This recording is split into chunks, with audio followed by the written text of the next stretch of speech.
చంద్రశేఖర పరమాచార్య స్వామి వారు పీఠాధిపత్యం చేస్తున్న రోజుల్లో ఆయన శివస్థానం అని ఉంటుంటుంది. అక్కడే ఉన్నటువంటి ఒక గుడి, ఆ శివస్థానంలో కూర్చున్నారు. అంటే స్వామివారి దేవాలయం శివాలయం కూర్చుని ఉండగా ఆ చుట్టుపక్కల ఉన్నటువంటి ఒక పల్లెటూరు నుంచి ఒక పేద బ్రాహ్మణుడు ఒకడు వచ్చాడు. ఆయన పీఠానికి వెళ్లి పరమాచార్యుల వారు ఎక్కడున్నారు అని అడిగితే శివస్థానంలో కూర్చుని ఉన్నారన్నారు. శివస్థానంలో కూర్చుని ఉండగా ఈ పేద బ్రాహ్మణుడు వెళ్లి నమస్కారం చేసి, పెరియవర్ మీరే నన్ను ఆదుకోవాలి అన్నాడు. అంటే ఏమి నీకేం కష్టం వచ్చిందని అడిగారు. అడిగితే నాకు ఒక్క కూతురు పరమపేద బ్రాహ్మణుణ్ణి మంచి సంబంధం కుదిరింది, వాళ్ళు 13 కాసుల బంగారం అడుగుతున్నారు, నాకెక్కడిది పేదవాణ్ణి, నాకేం చేయాలో అర్థం కాక మీ దగ్గరికి వచ్చాను, మీరే నాకు ఆ 13 కాసులు ఇప్పించాలన్నాడు. అమ్మవారిని ఎలా అడుగుతారో ఆయన అలా అడిగేవారు. ఆయన అన్నారు, నువ్వు అసలు నన్ను అడగచ్చా, నే సన్యాసి, కాషాయం కట్టుకున్నాను, నాకీ ఉంటుంది బంగారం, నేనేమి ఇవ్వను నీకు, నన్ను అడుగుతామే, కామాక్షిని అడుగు, వెళ్ళి నా మీద ఎంత నమ్మకంతో నేను ఇస్తాననుకుని వచ్చావో అంత నమ్మకంగా వెళ్ళి కామాక్షి గుళ్ళో చెప్పుకో,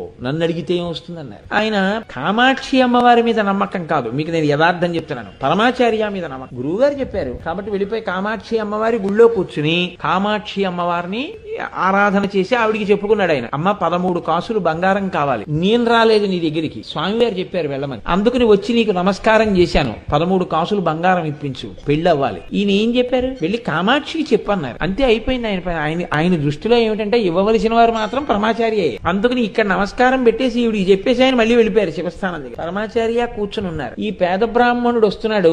ఈలోగా ఒక పెద్ద ధనవంతుడు ఒకడు ఉత్తర భారతదేశం నుంచి స్వామివారి ఇక్కడ ఉన్నారని తెలిసి ప్రత్యేకం కంచి దర్శనానికి వచ్చాడు. వచ్చి స్వామివారి దర్శనం చేసుకుని లేచి వెళ్ళిపోతూ ఓ పొట్లం ఒకటే అక్కడ పళ్ళెంలో పెట్టాడు. ఏమిటదని అడిగారు స్వామి. నా దగ్గర ఏదో కొద్దిగా బంగారం ఉంటే తెచ్చానండి అన్నాడు. నేను సన్యాసిని, నాకెందుకు బంగారం పట్టుకుపోన్నారు అంటే, అబ్బాయి అలా అనకండి, మీ ఇష్టం, మీరు ఎలా కావాలంటే అలా వాడండి దాన్ని అన్నారు. అలా అయితే అలా అంటావా అన్నారు. అవును అన్నాడు. సరే అలాగే వాడతాలే, వెళ్ళి శుభం భూయా, వెళ్ళిరా. అతను వెళ్ళిపోయాడు. ఈ పేద బ్రాహ్మణుడు వచ్చాడు. మీరు చెప్పమన్నారు, చెప్పేశాను కామాక్షికి, ఎప్పుడు వస్తాయి 13 కాసులు అన్నారు. అంటే ఆయన నవ్వి అన్నారు, ఆ పళ్ళెంలో ఏముందో మూట విప్పి చూడన్నారు. విప్పి చూశాడు. స్వామి బంగారు కాసులు అన్నాడు. ఎన్నున్నాయి? 13. చాలా, చాలు పట్టుకుపో. ఆయన చేత్తో కూడా ముట్టుకోలేదు. తీసుకుపో, తీరిపోయిందని ఈ కోరిక.